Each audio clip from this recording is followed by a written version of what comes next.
Voilà pour les titres, bonjour et bienvenue dans cette nouvelle édition. Merci de continuer à vous informer sur France 24. C'est un phénix de la vie politique britannique, mais Boris Johnson va-t-il pouvoir résister à la pression cette fois-ci ?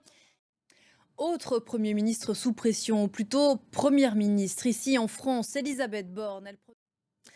Dans l'actualité internationale de ce mercredi, l'avancée russe qui s'accélère dans le Donbass en Ukraine après la chute de Lysychansk et la prise totale de la région de Louhansk. Les troupes de Vladimir Poutine ont mis le cap un peu plus à l'ouest. Elles seraient à présent à moins de 50 km de Sloviansk, une localité visée ce mardi par de violents bombardements qui ont fait au moins 2 morts. Florent Rodeau.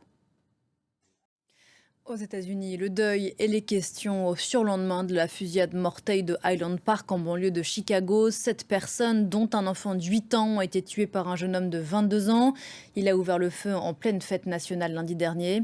Selon les premiers éléments de l'enquête, il aurait minutieusement préparé son passage à l'acte. Jules Boiteau et Christophe Dansette.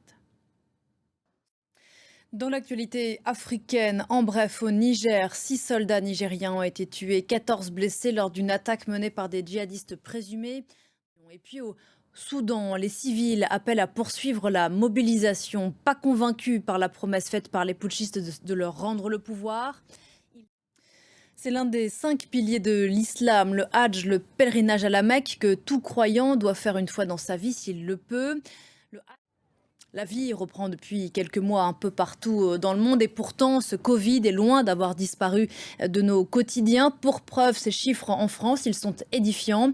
Plus de 200 000 nouveaux cas de Covid ces dernières 24 heures et pour le moment, pas de mesures sanitaires contraignantes. C'est un document de nos confrères de France 2.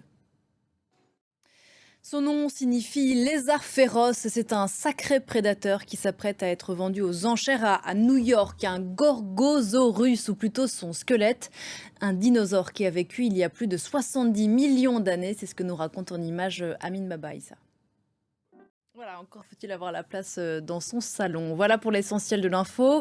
Vous pouvez retrouver bien sûr toutes ces infos sur notre site internet www.france24.com. On se retrouve dans un quart d'heure pour le prochain journal. À tout à l'heure.